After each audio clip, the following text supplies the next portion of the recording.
Welcome, everyone. Hello, Barry. Hello. I'm Anna Komenko, founder of Startup Dials. And today we're going to talk about getting PR coverage at CES. So I'm here with Barry Mayers, who agreed to join me and share his experience helping brands amplify their presence at CES. So welcome, Barry. Thank you. I'm super excited to be here. I've been to a few CESs, so it's great to share some of that insight. No, great to have you here. So I pulled some numbers, and according to CES last year, they had 142,000 attendees, 1,400 startups at Eureka Park, Oh my God. and over 4,500 exhibitors overall. So the show is just growing every year, right? It's getting bigger and bigger. Yeah, it's back. I mean, we're a few years removed from COVID now, so it's booming and buzzing. Yeah. Well, and good to see that. Good to see that. So, from my experience, and I exhibited with the various brands at CES over the years. The investment to exhibit at CES requires at least 100,000 US in order to be on the main floor with a very, very humble booth. So Eureka probably, is slightly more affordable, but we kind of get the range, right? Especially if we're talking about startups. I mean, it's quite a Yeah. I mean, actually, I think they go out of their way to keep it very affordable, but it, comes with its own challenges, of course. No, 100%. But I mean, with all the logistics and traveling, the Yeah, of hotels and course. everything, you bring the team in, with all the samples and so on. So it is quite an investment, and obviously you want to make that investment be worth it, right? And well, from my perspective, getting press coverage is like one of the best ROIs brands can dream of. So having said that, many founders they actually don't even think about press, right? They're so busy with the logistics, with the booth that press is somewhere, at the back burner. So Yeah, and I mean, not only the booth and the logistics, but at the end of the day, CES is also a B2B show, and a lot of these startups are, looking for distribution and still working through the channel, yeah. getting on shelves. So sure, those meetings are critical too, of course. Yeah. So, but just going back right to the PR side of it, obviously CES is a huge opportunity. And well, you've been attending for God knows how many years, and well, working with brands and bringing them right to CES and helping them amplify their presence. So, say tomorrow you get a call from a brand asking you, Barry, help us with the CES PR. And the show is like in 2 months. I think we're like sharp 2 months away from CES. Yeah, it's coming up quick. Like, So what do you tell them? Yeah, where do we start?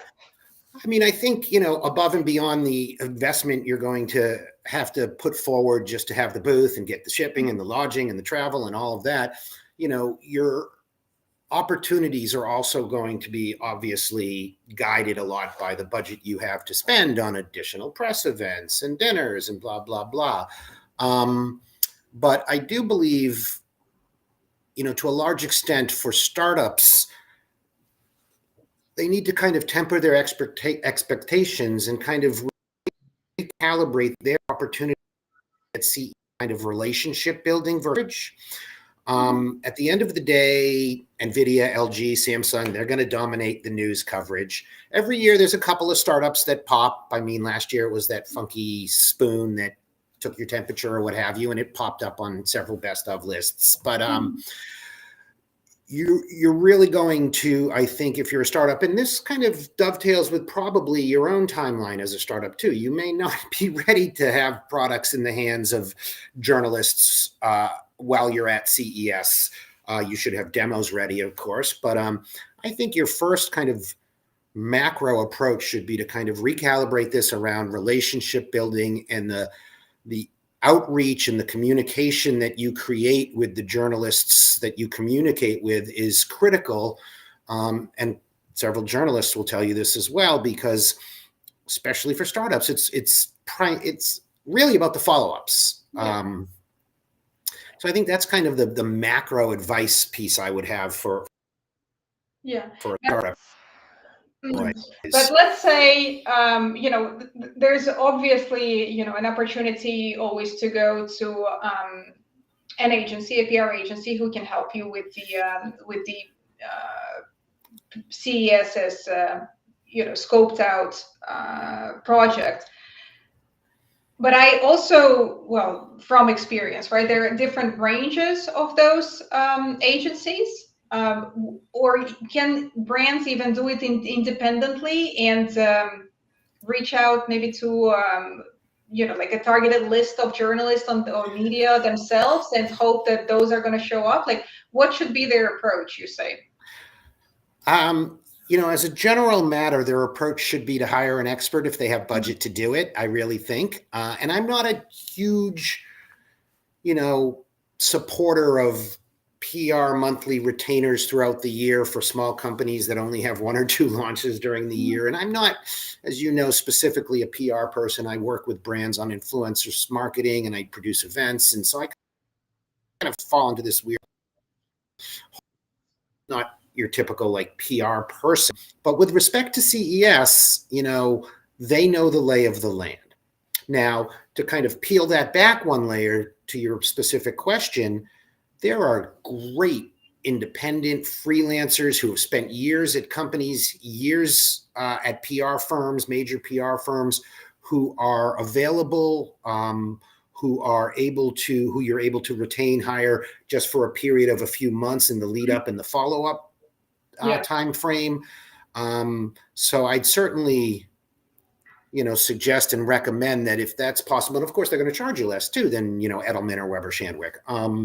But I do think, if you have the budget for it, it's extremely helpful to hire someone who not only knows the lay of the land of CES, but has these relationships already. Yeah, no, I think it's super valuable because I can tell you every time I exhibited at CES, we were always going after agencies.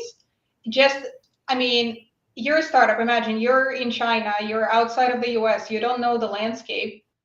You don't even know like how to find those independents. And hey, I don't know if there are takeaways from our little conversation here, or if people reach out to you, or if they want to reach out to me, but they're my pals. And like I said, I'm not specifically PR anyway. So if somebody needs some, referrals, there are people that I think get it. Mm-hmm. And I trust and certainly know their way around CES and certainly have fantastic relationships. So, but then let's talk a little bit about influencers, right? This is your sort of bread and butter today. Obviously, a lot of tech YouTubers are going to be walking the floor. Shall the brands be reaching out to them early on, or sort of, reach out to them as they see one of the, popular faces walking the floor and asking them to come by? And that's going to be a tough. It's going to be a tough. Hey, there goes Tech with Brett. Grab him, bring him over. And it's funny because I do work and I help brands manage influencers and what have you. And they all have a story. Oh, Marcus Brownlee started TikTok right then and then, 8 million views, and he didn't even charge me. Well, that does happen, and more power to you if that happened to you. Influencers are huge at CES now. Influencers are huge everywhere now in the whole scheme of things. They are a bucket right next to the media bucket right now. It is a different world. It is generally pay to play. It is a different world in terms of outreach. Not significantly in terms of the information and the approach you want to have. I mean, they're similar, but in terms of finding them and reaching them, you'll be lucky to find a PR person who's kind of able to do both. Mm-hmm. But I think, for startups, there's kind of a general sense that they should understand that everyone matters, right? So big press, small press, big influencer, little influencer, who is, more likely to have room on his schedule, more likely to be amenable to creating content for influencer world is pay to play. Mm-hmm. I mean, that, but there are great influencers, and there's actually a real trend toward the smaller influencers too, because Theoretically, the data shows they have stronger communities and more enthusiastic followers and what have you. So, just as you shouldn't kind of dismiss a small journalist, you shouldn't dismiss a small influencer. All right. So what you're But saying, to your macro point, reaching them is kind of a separate but almost equal exercise now. Yeah. So yeah, exactly. What you're saying, also you want to have a list of influencers, you want to reach out to them in advance, you want to have allocated budget. Yeah. Right? Because what you're Yeah. saying is pay for play mostly, or all of it. Yeah. I mean, I know that, you're going to give me a little time at the end to talk a little bit more specifically about what we do, but at the risk of kind of interjecting here, I mean, we actually have a little matchmaking service where we, reach out to the tech influencer community just to see if they're interested in coming by and meeting with you. Unless where we kind of manage it end to end for this end off, but in terms of just getting in touch with them and getting in front of them and creating that awareness, we can help with that. Yeah. And what are the chances that, the influencer, or just going back to press, like the journalist, like what makes the successful pitch, right? Because I would assume that, press as well as influencers, they got tons and tons of messages and emails going their way prior to CES. I mean, we mentioned, right, 4,500 exhibitors, 1,400 startups. I mean, that's quite a lot. So you do want to, do your best, right, and try and stand out in order to get really booked if possible. I mean, I think the process kind of consists of the pitch, the confirmation, and then the follow-up, right? It's kind of a 3-part process. I mean, every journalist will tell you, and I did speak to a few before we got on here, be as brief as possible. I mean, they will respect that. Their inboxes are inundated and overloaded with CES pitches. They don't necessarily need a personal introduction. They don't need you to tell them how they are. Being brief, be even more brief, because they'll get it. They'll see that and they'll be like, this person understands what's happening here, So be brief, be persistent.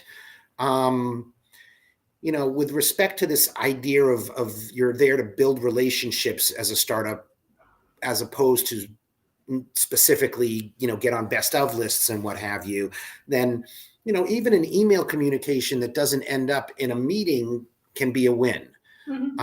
So be brief, be appropriately persistent. One of the other things I think is, they'll all tell you, try to know your journalists, right? But bandwidth is, we're all bandwidth challenged, right? So, just getting that list of press that you want to reach out to and contact is challenging enough, depending on whether you have some help and PR side. Knowing what their beat is and what their coverage is can be even more challenging. To the extent you can, it's really key, right?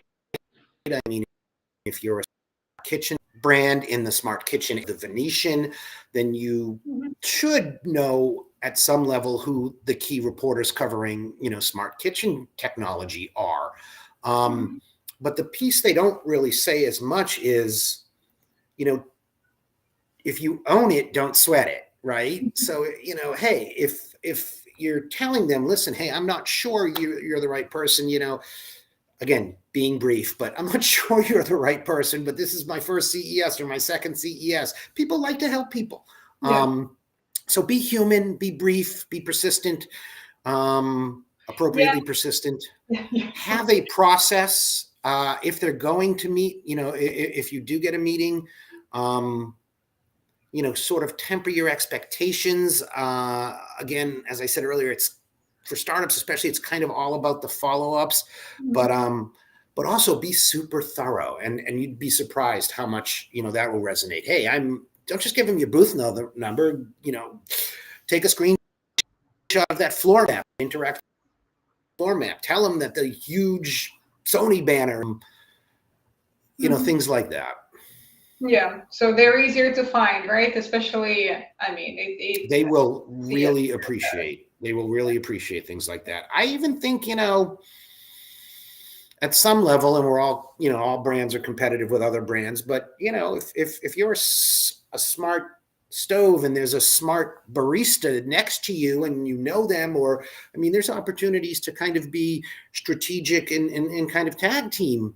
So hey, you can meet with this cool smart blender and then come next door and meet with our smart gas grill, and if they get the sense that you're trying to make their life easier and that you understand how insane CES is. Another piece of this, right, is know your geography is a tip that any journalist will tell you.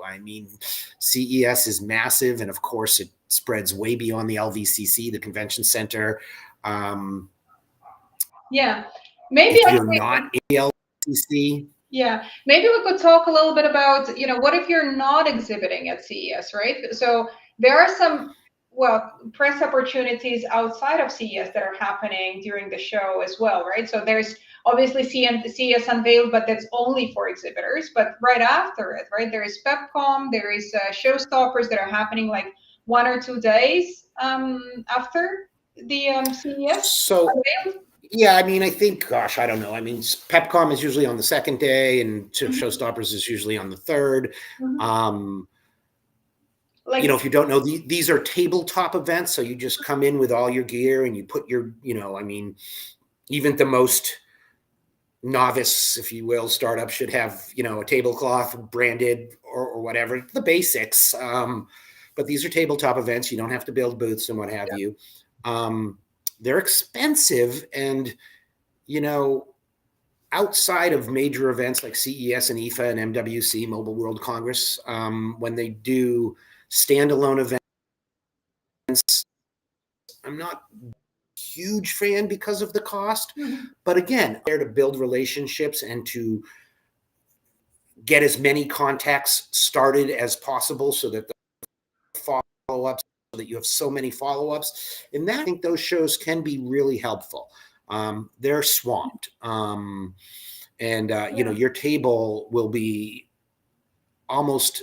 you're almost guaranteed to be 2 or 3 deep at your table for the hours of those tabletop events. So, whether you have a booth or not, again, budget permitting, I think at CES, it's usually a good idea for a startup to try and do one of those. Now, I wouldn't do more than one because the overlap is huge from event to event. But one point I want to make in this context also is, even if you're just going there without a booth or without doing one of those events, but you have already planned to be there and walking around and checking it out, then you should be trying to get meetings and leverage the time you're there as well. Just because you're not doing PepCom doesn't mean you can't. The things I like to tell companies all the time is, CES is 24/7, right? If someone wants to meet with you an hour before the show floor opens in the lobby of Central Hall, grab it. And of course, that's the type of opportunity for companies that aren't exhibiting as well. So I think not only if you don't have a booth, consider doing one of those press events, but if you don't have a booth, you should still be working it. Yeah, definitely. Plenty of networking opportunities, right? There are also like some of the bigger brands would be organizing their own parties that you can also get on the list and join there and meet some of the presidents. So again, great point. Again, CES is 24/7. I know you and I talked before earlier. We were at I think it was an Amazon party, cocktail party after the show floor, and I met a couple of companies that I did business with that have become clients. I think CESpartylist.com is actually a real thing. Less than the big Samsung party, which it can be hard to get invited to. If you're looking through like CES Party List, and there's something that's more categorically associated with what you do. I'll throw out AI, of course, because AI. But if there's if your Smart Home and Parks Associates, a smart home, really well-known research firm, is doing something at night.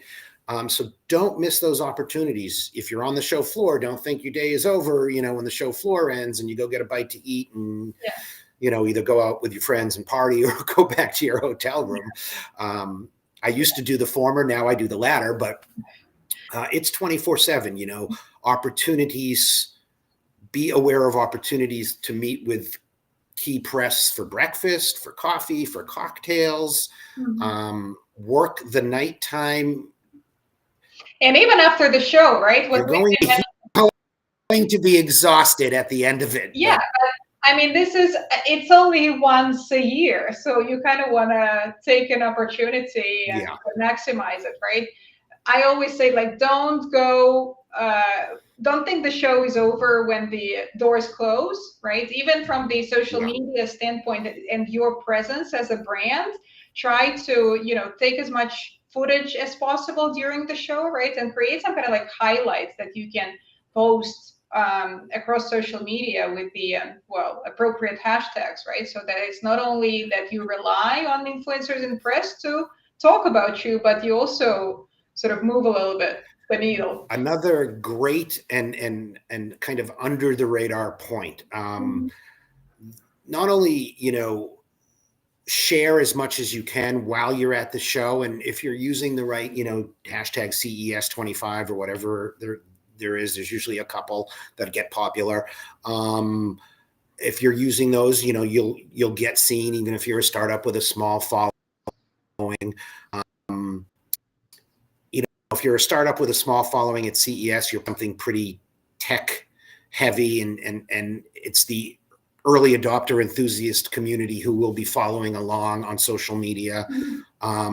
So, don't miss that opportunity. And similar, as you mentioned, capture as much of it as you can, because, as a general rule, content is king, and social obviously is critically important. So, just keep capturing it. And even if it's not for a day or a week or a couple weeks after the event, when you get a chance to kind of cut and paste and edit that a little bit, you'll have it, and it'll be important. It'll be valuable to you. Yeah, 100%.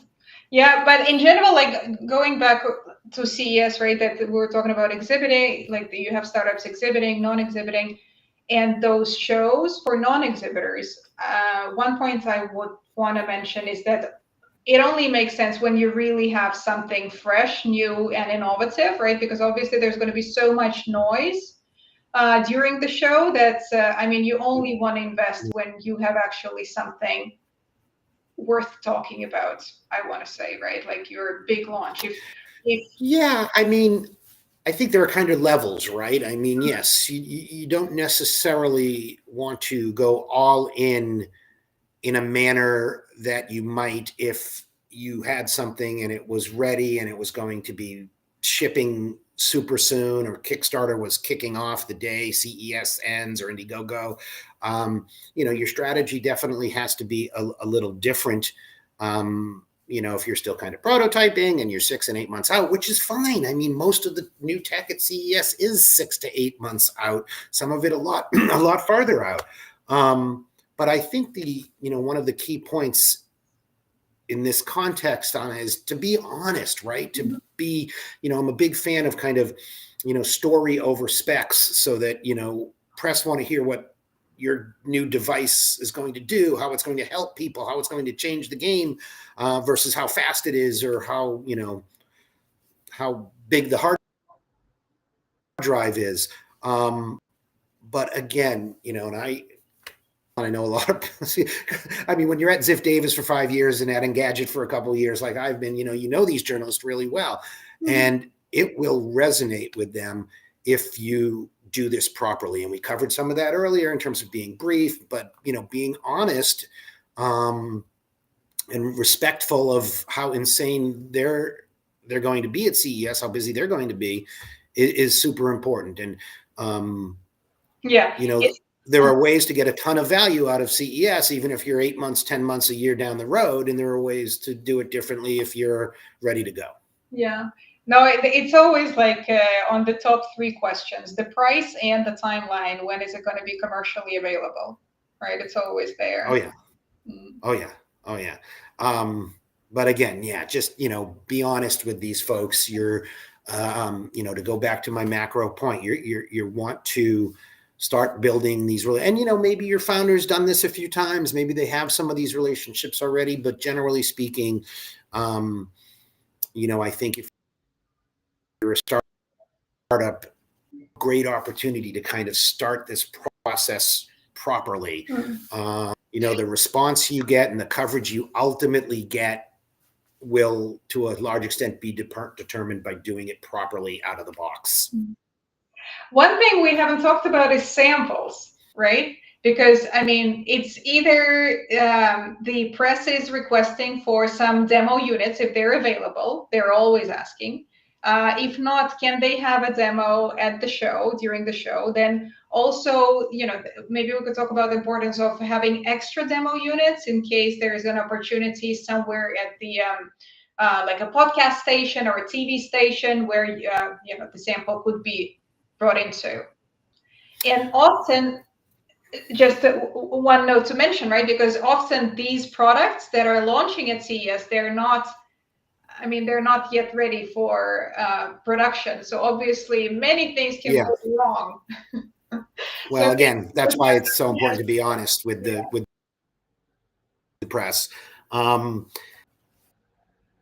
Taking that kind of in reverse, we talk about CES being, these podcast opportunities and stuff. That's another great thing that you should be, really trying your best, bandwidth permitting, to guys like Dave Graveline and Into Tomorrow has been doing his podcast every day. And you'll see the podcast studio set up as you enter the South Hall and what have you. But, trying to make sure you're not missing, and some of them are free and some of them are paid. To demo units specifically, you hopefully be prepared to demo and have a prototype there, and again, being honest about where it is on the production timeline. I don't think it's super critical to have them on the ready to hand out and have journalists and influencers walk away with. At some respect, they can only fit so much in whatever bag they've grabbed from whatever exhibit they have, and I think they'll. And I think they understand and respect more, the coming up and getting it to them, not just when it's ready, but to be reviewed, but also just as a matter of working with how they work. And to that end, and we've touched on it a little bit. Again, the process is so important. So, the consistency of how and when you follow up, and creating kind of the systems and of maybe, hey, here's a form, for collecting addresses and tracking, who and when you're going to be sending review units. It's so critical to be consistent in all of those ways. But, extra demos too. You may want, again, it depends if you're in a 40 by 40 or a booth or a 10 by 10 or a table in the corner.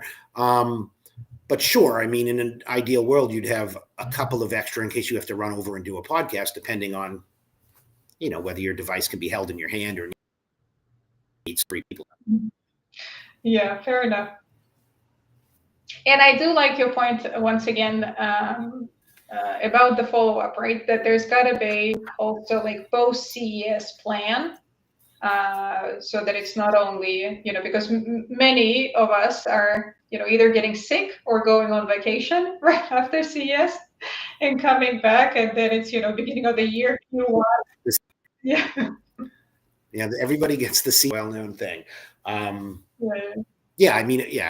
those, but not just for those reasons, but also because of, and we touched on this later.